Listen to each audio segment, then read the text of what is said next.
बिस्मिल्लाहिर्रहमानिर्रहीम। Next chapter है primary health care. वैसे कि नेक्स्ट चैप्टर नहीं है, लेकिन हम पीडीएफ के हिसाब से मैं चल रही थी, तो उसमें जो नेक्स्ट दिए हुए हैं क्वेश्चंस वो हैं प्राइमरी हेल्थ केयर से।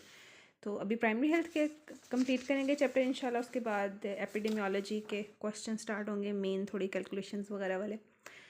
सो क्विकली जल्दी से हम कर लेते हैं एक दफ़ा principles of primary health care, या सॉरी प्राइमरी हेल्थ केयर का चैप्टर। अब इस चैप्टर में से ना एक ये डेफिनेशन, फिर components of primary health care, ये जो सर्कल से हम करेंगे यहाँ पे इजी लिखे हुए हैं, और then principles of primary health care, 4 principles. तो ये 3 चीज़ें, मतलब यहाँ तक अगर आप कर लें, ये नीचे वाले भी तो ज़ाहिर है मैं इसमें समझा दूँगी, तो इसमें से मैक्सिमम क्वेश्चन आए हुए, मतलब मेजोरिटी ऑफ द क्वेश्चन इसी चीज़ से हैं। आपने इसको अच्छे से करना है, याद करना है। सबसे पहले प्राइमरी हेल्थ केयर की डेफिनेशन है, और प्राइमरी हेल्थ केयर की डेफिनेशन को हम कुछ पार्ट्स में स्प्लिट कर देते हैं कि क्या होता है। Primary health care is essential health care made universal, सबसे पहले वाला इसको पोर्शन ही देता है, is an essential health care, ठीक है, made universally accessible to individuals and families in the community by means acceptable to them through their full participation at a cost that the community can afford। पहला part था ये एक essential health care है, इधर तक हम करते हैं फर्स्ट पार्ट, ठीक है। Made universally accessible to individuals and families, कि हम यूनिवर्सली ओवरऑल हर किसी को असेसिबल देते हैं, इसको असेसिबल बनाते हैं इन द कम्युनिटी, कम्युनिटी के अंदर, ठीक है। इसका कम्युनिटी का मैं अलग से एक पार्ट बना रही हूँ डेफिनेशन का, क्योंकि जितने पार्ट्स होते हैं वो इजीली याद रह जाती है। मुझे खुद पेपर में जब आई थी भूल गई थी। Okay, by means acceptable to them through their full participation and at a cost that the community and country can afford. अब कितने पार्ट्स बन गए? इसका फर्स्ट पार्ट था एसेंशियल हेल्थ केयर, सेकेंड था made universally accessible to individuals and families, ये second part था। In the community, ये थर्ड पार्ट था। By means acceptable to them, fourth part. Through their full participation, fifth. Eight a cost that the community and country can afford, ये six part था।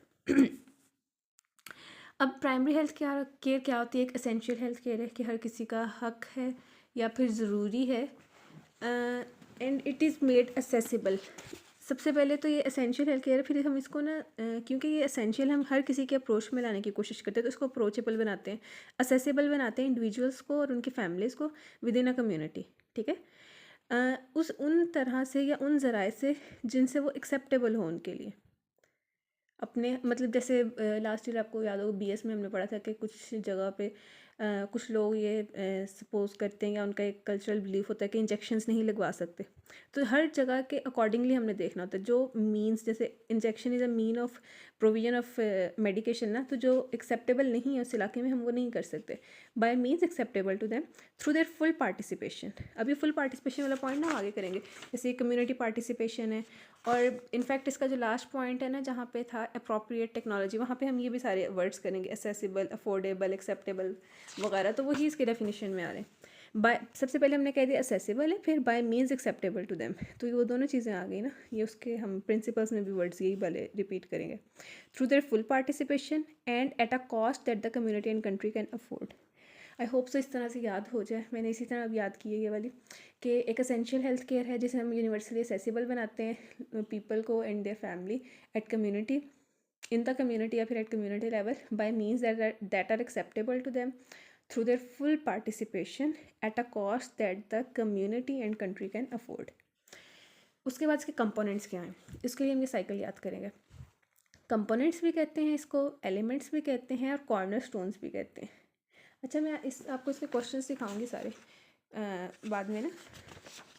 अब ये जो components वाला portion है ना, क्योंकि इसमें से ना सिनेरियोज आए हुए हैं, जब प्रिंसिपल्स करेंगे हम तो उसमें ये सारे सिनेरियोज है कि किस में कौन सा प्रिंसिपल यूज़ होता है। अभी कंपोनेंट्स में से क्वेश्चन आया हुआ है, enlist components of primary health care. फिर है what are 8 elements of primary health care. Components या एलिमेंट्स या कॉर्नर स्टोन्स एक ही चीज़ है। फिर है डिफाइन प्राइमरी हेल्थ केयर, जो हमने कर लिया है, इन लिस्ट इट्स 8 कंपोनेंट्स। फिर है enlist at least 6 components of primary health care, तो सिर्फ वो एनलिस्ट करने के लिए ही उन्होंने पूछा हुआ है। So we will see the components of primary health care. इसमें आता है हेल्थ एजुकेशन सबसे पहले, ये मतलब इनका कोई सीक्वेंस नहीं है, आपने वैसे याद करने कौन कौन सी चीज़ें। हेल्थ एजुकेशन है, treatment of common disease and injuries है, मेंटल हेल्थ है, न्यूट्रिशन वाटर एंड सैनिटेशन है, mother child health and FP stands for family planning, immunization, essential drugs, prevention and control of local diseases। और यहाँ पे ये ख़त्म हो रहा है साइकिल। अब हम इसको कैसे याद करेंगे, हम सेम चीज़ों को अलग कर लेते हैं। ट्रीटमेंट वाले पहले, this is the treatment, prevention and ये ड्रग्स वाला। सबसे पहले ना हम इसको ऐसे याद करेंगे कि जो एक हमारी बेसिक नीड है वो क्या है, न्यूट्रिशन वाटर एंड सैनिटेशन, जिसे हम कहते हैं रोटी कपड़ा और मकान।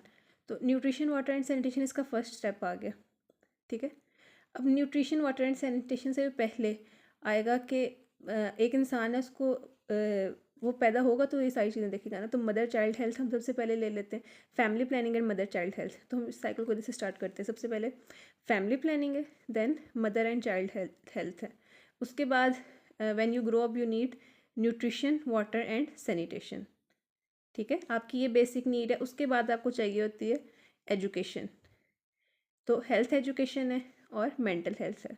सबसे पहले family planning and mother child health, nutrition water and sanitation, then education या हेल्थ एजुकेशन और मेंटल हेल्थ। और इसमें सॉरी ये रह गया कि बेबी जब हो गया है बच्चा, तो सबसे पहले उसकी हम इम्यूनाइजेशन करते हैं। सबसे पहले family planning, mother child health, फिर इम्यूनाइजेशन के बाद न्यूट्रिशन वाटर एंड सैनिटेशन, फिर हेल्थ एजुकेशन और फिर मेंटल हेल्थ।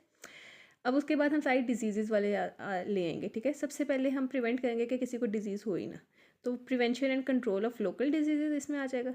फिर उसके बाद है ट्रीटमेंट पे, अगर कोई बीमारी हो गई है तो हमने उसकी ट्रीटमेंट करनी है, treatment of common disease and injuries. अब उस ट्रीटमेंट के लिए हमें ड्रग्स चाहिए होंगे, तो essential drugs. I hope so इस तरह ये ईजिली याद रह जाएगा।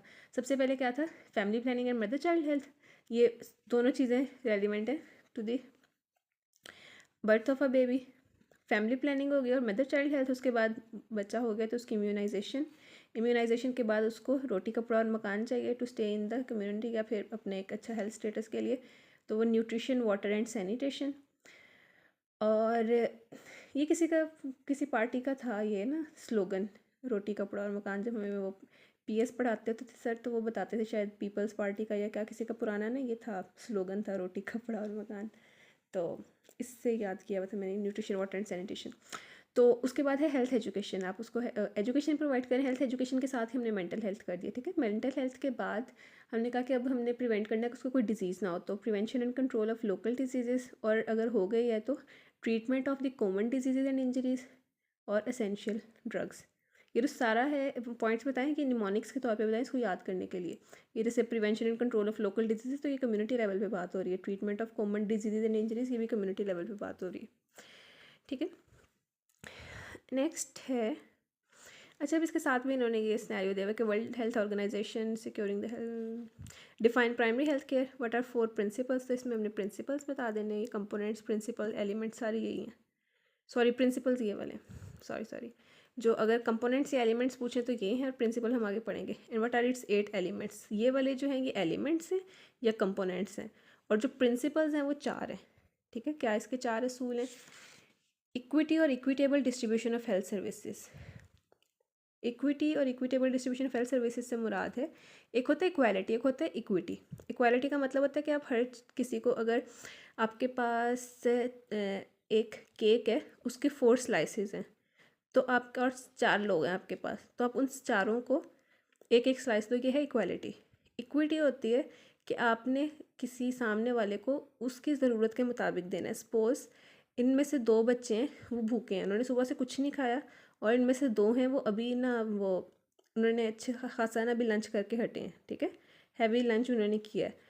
तो इक्वालिटी कहती है कि आप चारों को एक एक स्लाइस दो, जबकि इक्विटी कहती है कि जिन 2 लोगों ने कुछ नहीं खाया हुआ, जो भूखे हैं, जिनको भूख लगी हुई है, आप उनको ज़्यादा दो, उनको ज़रूरत है, तो आप उनको वो 2-2 स्लाइस दे सकते हो। उन बजाय इनको कि सबको एक एक दें, आप उनको दोनों को 2-2 स्लाइसेस दो, और जिन्होंने खाना खा लिया, जिनको भूख नहीं, आप उनको ना दो।